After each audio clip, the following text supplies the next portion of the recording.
Olá pessoal, professor Tiago Colico por aqui, mais uma vez dando continuidade à série de vídeos em que eu discuto assuntos que eu abordo no meu livro Progresso às Avessas, que será lançado pela editora Estudos Nacionais em breve. No vídeo anterior nós falamos dos selos apocalípticos, descritos no livro do Apocalipse, e das trombetas, das 7 trombetas, que fazem parte de um dos selos. E hoje nós vamos falar do capítulo 13, o mais famoso, onde tem ali a marca da besta, o número 666 e a imagem da besta, todas aquelas coisas que chamam a atenção de muita gente. E eu vou passar brevemente também sobre alguns pontos do capítulo 11 e 12 que antecedem essa visão da besta. Tem umas coisas relevantes para a gente interpretar alguns dos pontos ali, alguns dos símbolos. Bom, o capítulo 13 se inicia com São João descrevendo uma visão que ele tem de uma besta que sai da água. Ele descreve essa besta como tendo 7 cabeças e 10 chifres. E contém palavras blasfematórias, e tem diademas que ele descreve que estão ali. E depois ele descreve uma outra besta que surge na terra. E essa besta da terra é diferente, ela não tem 10 chifres, ela tem 2 chifres, como se fosse um cordeiro, como se fosse como se fosse uma paródia de Cristo, como se fosse um cordeiro, mas ela fala como dragão. Bom, esse tipo de figura, de animal, isso não existe na realidade concreta. Então é óbvio que nós temos que interpretar isso daqui como um símbolo. É um símbolo que as escrituras estão nos passando. A água, ela representa assim, essa coisa instável, que demanda uma proteção. E a besta que sai da água, ela é descrita como tendo 7 cabeças. Cabeça, nós sabemos que é onde está nosso pensamento, a nossa inteligência. É por onde nós tomamos decisões, nós formulamos estratégias. Então você descrever 7 cabeças é assim, como se fosse um ser ou um agente, seja ele quem for, ou o que for, como sendo algo muito astuto, muito perspicaz, muito inteligente. E 10 chifres, o que é o chifre? O chifre é algo que o animal usa para atacar. Então quando você descreve 10 chifres, você está descrevendo uma força descomunal. Então é algo que tem uma astúcia, que tem uma perspicácia, e que é muito poderoso. Então muitas interpretações associam essa primeira besta a algo que é governamental, estatal, essa coisa mundana, as lideranças mundanas, tudo que é do mundo. Mas também pode envolver não só uma liderança em si, um governante ou um governo, ou o simbolismo do Estado enquanto agente de representante do poder temporal, mas também tudo que é propagado através dele ou em paralelo a ele.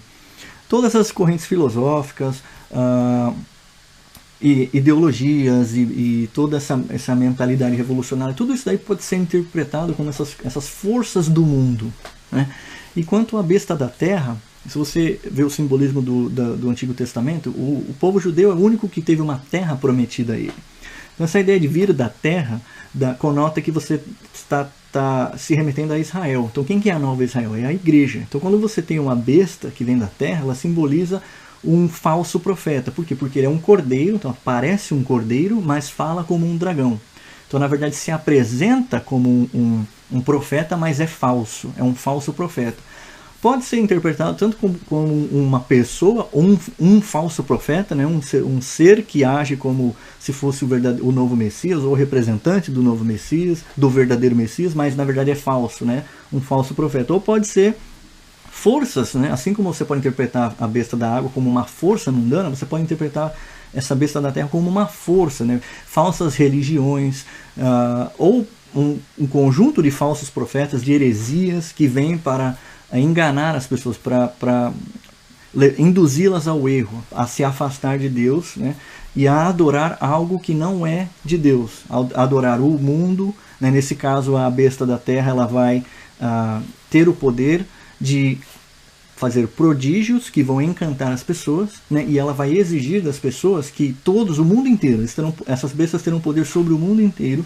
E a besta da terra, esse falso profeta, fará com que todo mundo adore uma imagem da outra besta, a besta da água, essa entidade mundana, governamental ou mundana. Então ela terá poder de exigir esta adoração. Caso a adoração não seja aceita, aqueles que se negarem, eles serão penalizados com a morte. E aqui você tem o período de domínio, de poder dessas bestas, né, que é cedido pelo dragão, simbolizado pelo demônio, pelo diabo. Então o diabo transmitirá o seu poder para essas bestas para que elas persigam o povo santo, exijam que eles coloquem a marca da besta neles, né, porque se eles não colocarem a marca e não adorarem a besta, eles vão... se eles não adorarem a imagem da besta, eles vão morrer. E se eles não colocarem a marca da besta neles, né, na testa ou na mão, que é isso que está descrito lá, eles não vão poder comprar nem vender. E o poder que eles terão será de 42 meses, né, que se você interpretar literalmente seria 3 anos e meio. Aqui a gente tem um problemaço para resolver, porque esse número 42 vezes ele é repetido nos capítulos 11 e 12, e aí ele é transmitido de formas diferentes. No capítulo 11, São João vê uma visão do templo dos judeus, né, o templo de Israel, e um anjo pede para que ele meça o átrio, a parte interna do templo. Essa parte será protegida. A parte externa não é para ele medir. Isso significa que essa parte externa ela vai ser entregue aos gentios. Os gentios representando o mundo. Por quanto tempo ela será entregue? Será entregue por 42 meses, que é o mesmo período que está escrito que é o tempo que as duas bestas terão para perseguir os cristãos no mundo inteiro, né? E para ter controle sobre todos os homens, sobre todos os povos. E no capítulo 12... que é aquele capítulo onde descreve a mulher vestida de sol, com a coroa de 12 estrelas. Nesse capítulo, o número ele é mencionado como 1260. Assim, a mulher vestida de sol foge do dragão, né, quando ela está para ter um filho, o dragão tenta comer o filho dela, mas o filho dela é arrebatado para os céus. Ele é protegido por Deus. E a mulher, ela é levada ela ganha asas de águia para ela ser guiada a um deserto. Neste deserto, ela é protegida durante 1260 dias, né? E mais à frente, no mesmo capítulo, é descrito que essa proteção, né, que enquanto ela está no deserto, durará 1 tempo, 2 tempos e meio tempo. Esse 1 tempo é interpretado como 1 ano, tradicionalmente, os 2 tempos, 2 anos, e o meio tempo, meio ano. Então são 3 anos e meio. 3 anos e meio é a mesma coisa que 1260, que é a mesma coisa que 42. O único lugar das escrituras em que esses numerais são mencionados é no livro do profeta Daniel. Então no capítulo 7, o profeta está descrevendo uma visão que ele tem, que é uma visão de 4 animais, que é explicada a ele como sendo os 4 animais representando 4 reis. O último desses reis é diferente, o 4º rei é diferente dos 3 primeiros. Esse 4º rei virá e ele é muito mais poderoso, que os reis anteriores. Ele terá poder sobre todo o mundo e ele terá a capacidade de atacar os santos. Por quanto tempo ele vai fazer isso? Por 1 tempo, 2 tempos e meio tempo, quer dizer, 3 anos e meio. A dica de que nós estamos falando aqui do mesmo período vem no capítulo 12 do profeta Daniel, onde ele descreve os acontecimentos que devem anteceder o julgamento final. Então é explicitamente escrito ali que a visão que ele tem no capítulo 12 se refere a algo que virá nos tempos finais, nos últimos tempos, né, imediatamente antes do julgamento final. Né, quando que esse julgamento final virá?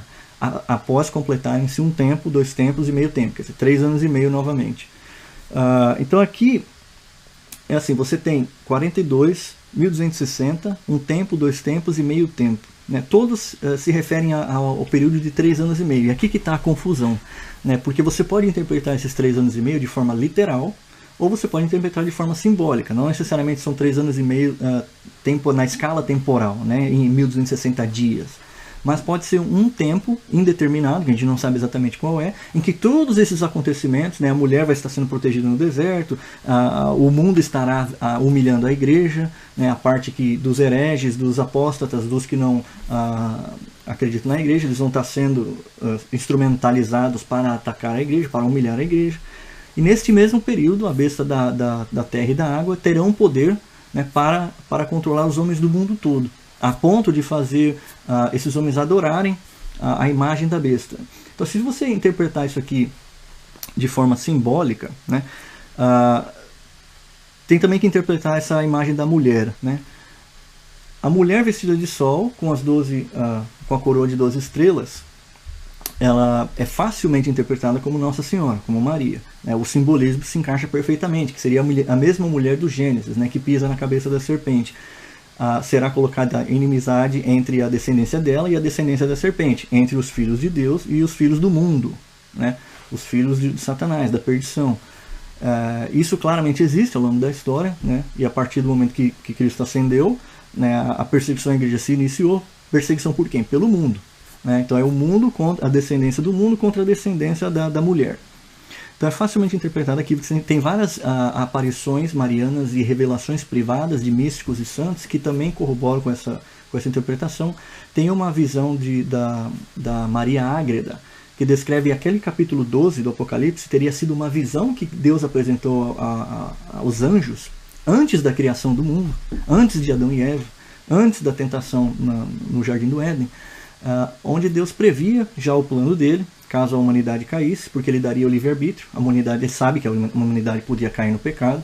Se acontecesse, ele teria que enviar a segunda pessoa da Trindade para se encarnar como homem, porque seria o único digno de redimir a humanidade, porque a promessa do céu é uma promessa de eternidade. E se o homem caísse no pecado, ele sairia da realidade eterna para uma realidade temporal. Sendo um ser temporal, ele nunca seria digno de compensar, né, o presente que Deus nos dá, que é eterno. Então só alguém que seria digno disso poderia se redimir. Então por isso Cristo teria que se encarnar.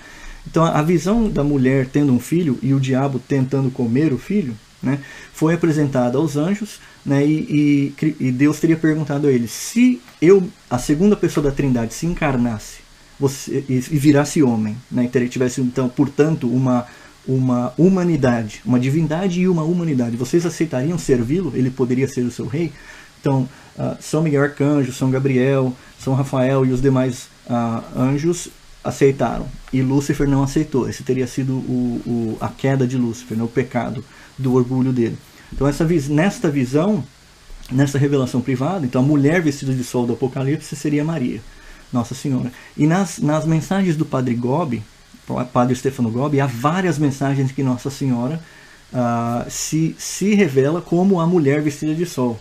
Ela seria a mulher vestida de sol, e o adversário dela, o dragão vermelho, o Satanás, está em combate com ela nessa nossa época que nós estamos vivendo agora, no século XXI. A partir do fim do século XX e início do século XXI. Essa batalha está se intensificando no nosso período. Ela é descrita dessa forma lá. Uma outra interpretação é que a mulher vestida de sol seria a igreja. Por quê? Porque da igreja, né, da antiga Israel, nasce Cristo. Tanto Maria quanto São José, eles são da descendência judaica. Então Cristo vem a partir de Israel e é levado aos céus, ele é protegido, né? Na vitória dele na cruz, o diabo é acorrentado. Então a mulher vestida de sol é levada para o deserto, porque o diabo não conseguiu matar o filho dela. Cristo é levado aos céus com Deus. Então ele vai perseguir a mulher. Então aí a mulher é protegida dele, sendo guiada para o deserto. Então isso seria aquele período de 1000 anos que é descrito no capítulo 20 do Apocalipse. Quando Cristo vence o diabo na cruz, né, com a sua morte e ressurreição, Satanás é preso no abismo por 1000 anos. Neste mesmos 1000 anos é o período em que Cristo está reinando com os homens na terra. Não é um reino físico, né? Então essa é a visão milenista. Não é um reino físico de 1000 anos, mas é um período completo, simbolizado por 1000 anos, em que Cristo reina na terra como? Fisicamente? Não, através da igreja militante. Então, do corpo místico de Cristo. Ele está no céu com a igreja triunfante, mas reinando junto conosco na igreja militante aqui na terra, né, com o Espírito Santo guiando a igreja, tudo aquilo que a igreja ensina. Então, nessa visão milenista, você pode interpretar os 3 anos e meio de forma simbólica. Tudo que está acontecendo durante os 3 anos e meio está acontecendo durante os 1000 anos. Né? O diabo está preso, mas como que ele age? Ele age através dos seus representantes, a besta da terra e a besta da água. Então não tem como você negar que aquela perseguição que é descrita ali no capítulo 13, que vai perseguir todos os homens do mundo, se não aceitar adorar a besta da água, representada pelas coisas mundanas, você vai morrer. Em que você pode interpretar também a morte sendo a morte física, né, que acontece, tem perseguição aos cristãos. Cristo ascendeu, no dia seguinte começa a matança, né, começa a perseguir cristãos, e essa perseguição nunca cessou. Ela teve altos e baixos, ela teve uma abrangência maior ou menor, e hoje você tem, assim, isoladamente em algumas regiões, né, mas nunca cessou de existir. Então, e pode ser também uma morte espiritual, pode ser que seja assim, você se afastar de Deus, e perder a sua alma. Essa morte que está dizendo ali pode ser isso. E neste simbolismo, então, a marca da besta também seria simbólica, nessa interpretação simbólica dos 3 anos e meio. Durante todo esse período, as bestas estão agindo porque Satanás está preso no abismo. Então ele age no mundo através através das coisas mundanas, das ideias maléficas, que nos induzem ao erro, que nos induzem ao pecado, que nos induzem a nos afastar de Deus, e ele age através de nos enganando através de falsas religiões, falsas doutrinas. Então você tem um agente mundano e um agente religioso, que é a besta da água e a besta da terra, que estariam agindo durante todos esses 1000 anos, aqui que se inicia com a ascensão de Cristo, a fundação da igreja. Neste período, a igreja está sendo conduzida, ela está protegida, né? 1260 é um numeral em dias, que simbolizaria que a proteção é durante todo o período, mas ela é diária. Então, o Espírito Santo está constantemente guiando a igreja, Nosso Senhor está constantemente, diariamente, protegendo a igreja, né? Então aqui, a marca da besta é o quê? É você não adotar a marca de Deus, no sentido simbólico. Então, tem uma passagem do livro dos Deuteronômios, em que Deus está explicando a lei, né, está passando a lei para o povo judeu, e o povo é orientado a gravar a lei na fronte e na mão, simbolizando, né, a alma e a fé, e a mão simbolizando o trabalho, as obras. Então é a fé e as obras. Então você tem que gravar os 10 mandamentos de Deus, né, você tem que acreditar neles e você tem que operá-los, né, você tem que executá-los. Então, de forma análoga, a marca da besta seria o oposto, é você não atender aos mandamentos de Deus e você se apegar às coisas mundanas, você ter ídolos que vão substituir Deus, você não seguir os 10 mandamentos, você fazer o contrário. Isso daí você te colocaria uma marca da besta, você passa a pertencer à besta, então seria algo simbólico. A outra interpretação, assim, você interpretaria os 3 anos e meio de forma literal, então que seriam 3 anos e meio mesmo, 1260 dias mesmo. E aqui há 2 formas de você interpretar isso aqui. Uma delas é assim: se os 3 anos e meio são literais, então eles não são a mesma coisa que os 1000 anos. Então, nos 1000 anos estão acontecendo todas aquelas coisas que estão descritas. O diabo está preso, e você tem os selos apocalípticos acontecendo, porque você tem guerras, fome, as coisas que estão ali nos selos, né? Pestes, guerras, fomes e perseguição à igreja. Você tem todas aquelas coisas ali das trombetas e dos selos acontecendo. E não cessaram de acontecer durante esse período em que o diabo está preso. As bestas estão agindo, mas quando se completar esse período dos 1000 anos, o diabo será solto, e aí sim você terá o reino do anticristo, literalmente por 3 anos e meio, que aí seria a grande tribulação. Quando isso acontecer, as testemunhas, né, que estão 2 testemunhas de Deus que pregarão o evangelho para o mundo todo, elas estão descritas no capítulo 11, elas estarão pregando o evangelho, enquanto o anticristo estará reinando o mundo. O mundo estará num estado de caos total, ele será o homem que virá trazer a paz, que acabará com a fome, que nos trará confortos que nós não temos, e você teria esse encerramento do período amilenista, né, que é a primeira vinda de Cristo, até a parte que antecede o segundo julgamento, quando você vai ter o Satanás sendo solto do abismo por um pequeno período. Esse pequeno período seria os 3 anos e meio. Só que aqui você tem os 1000 anos em que o diabo está preso, e 1000 anos em que Cristo reinará com os homens na terra. Seria só o simbolismo dos 1000 anos, significa um tempo completo. Então você tem o tempo completo do diabo estar preso e o tempo completo dos homens reinarem com Cristo na terra. Esse tempo, na escala temporal, literal, não seria o mesmo. Então, completou 1000 anos, o diabo é solto. Enquanto isso, o Cristo não deixa de reinar com os membros da igreja na terra, porque ele prometeu que as portas do inferno jamais prevalecerão. Então, na escala temporal, o que é 1000 anos para Satanás é uma coisa, o que é 1000 anos para o reinado de Cristo na terra seria outra. Qual que é a diferença? O de Cristo com os homens na terra duraria 3 anos e meio a mais do que o tempo que o diabo estaria preso. Esses 3 anos e meio a mais é o tempo que o diabo estará solto, e ele estará perseguindo os povos cristãos e toda a cristandade, tentando destruir a igreja. Ele vai reunir reis do mundo inteiro para fazer um combate contra a igreja, e aí você terá a segunda vinda de Cristo, em que Cristo destruirá o falso profeta, a besta da água, né, e o anticristo. Então essa interpretação, inclusive, é a interpretação de Santo Agostinho. Ele interpreta que esses 1000 anos não são literais e não são o mesmo, né, na escala temporal real, eles não são o mesmo, né? E esses 3 anos e meio da tribulação, seriam os 3 anos e meio que o anticristo estaria nos impondo a tribulação, seriam literais. A outra forma de você interpretar isso é que os 1000 anos seriam o mesmo tempo, tanto para o tempo que Satanás está preso, quanto o tempo que Cristo governará com os homens na terra, que a igreja estará né, existindo, as portas do inferno não prevalecerão, e Satanás será solto, e você terá os 3 anos e meio após esses 1000 anos simbólicos se encerrarem. É que no livro Progresso às Avessas eu não opto por nenhuma dessas 3, né?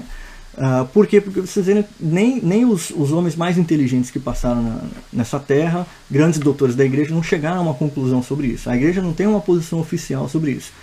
Então, assim, é muito difícil você tomar uma posição. O que dá para fazer, assim, nós vivendo vários séculos, né, ou mais de 1000 anos após grandes pais da igreja e doutores da igreja, nós temos todo um conjunto de fatos e eventos históricos que eles não tinham acesso quando eles estavam fazendo as análises deles. O que dá para a gente fazer é a gente analisar os sinais dos tempos, né, e ver que, por exemplo, quando é descrito aquela parte de se você não tiver a marca da besta, você não vai poder comprar nem vender, eu acho muito difícil esta parte precisamente ser interpretada de forma simbólica. Eu nunca vi nenhuma interpretação simbólica desta parte específica. Porque é extremamente literal. Você não poder comprar ou vender, o verbo comprar e vender significa comprar ou vender. É uma transação, um ato de troca, né, de comércio que está sendo executado ali. Como que você vai controlar em escala mundial, né, a possibilidade das pessoas comprarem ou venderem se você não tiver algo físico para você fazer esse controle? Então, assim, aqui você entra nos sinais dos tempos, né? Nós estamos caminhando para uma situação em que você vai ter a tecnologia tomando conta de tudo, todas as transações de todas as origens, elas são controladas por meios eletrônicos. Então, mesmo quando você usa o dinheiro em espécie, a compra que você faz, ela é registrada num sistema eletrônico. Quando o dinheiro em espécie deixar de existir, toda a sua compra vai ser rastreada do início ao fim. Tudo que você compra e vende será possível ser controlado. Então nós vimos nessa crise recente que uma segregação da sociedade em cidadãos que obedecem ordens ilógicas e cidadãos que não obedecem está sendo imposta. Se nós tivermos uma crise sem precedentes, esse tipo de imposição virá com muito mais intensidade. Então você impedir as pessoas de comprar ou vender, se você não tem mais moeda física e você dependerá de meios eletrônicos para tudo, se torna algo assim tecnicamente viável em escala global. Então eu não vejo como essa parte do comprar e vender não ser algo tecnológico, né? Aí eu não sei se é um celular que vão pôr você, se é um chip, sei lá eu. Eu acho que qualquer interpretação desse sentido incorre em erro, porque não tem como a gente saber. A gente só vai saber quando de fato chegar. Eu acho que esse é o ponto que a gente tem que se concentrar. Aí tem muito mais detalhes que eu conto no livro, né, que tanto eu não tenho tempo, não tenho como falar isso aqui em vídeo, porque você precisaria de muito tempo, mas também eu não vou dar spoilers de toda a interpretação que eu dou, mas é mais ou menos nessa linha. Tá certo, pessoal? Então, assim, a gente tem que ficar ligado nos sinais dos tempos, porque quando Cristo disse, Mateus 24, quando você vê terremotos, pestes, guerras e rumores de guerras, e o evangelho sendo pregado no mundo inteiro, saiba que a minha volta está próxima. Ele não nos daria esses sinais se eles não fossem possíveis de ser reconhecidos, né? Essas coisas sempre aconteceram, mas para ele nos dar exatamente esses itens como sinais, é porque de alguma forma será diferente. Nós teremos como perceber, né? Aqueles que têm ouvidos para ouvir, ouvirão, e eles terão condição de perceber que as coisas estão atendendo aos sinais, né? Agora está diferente. Tá certo, pessoal? Então acho que é isso que a gente tem que prestar atenção aqui. Bom, espero que tenha ajudado. Se vocês gostaram, deixe o seu like, compartilhe esse vídeo. Fiquem com Deus e até a próxima.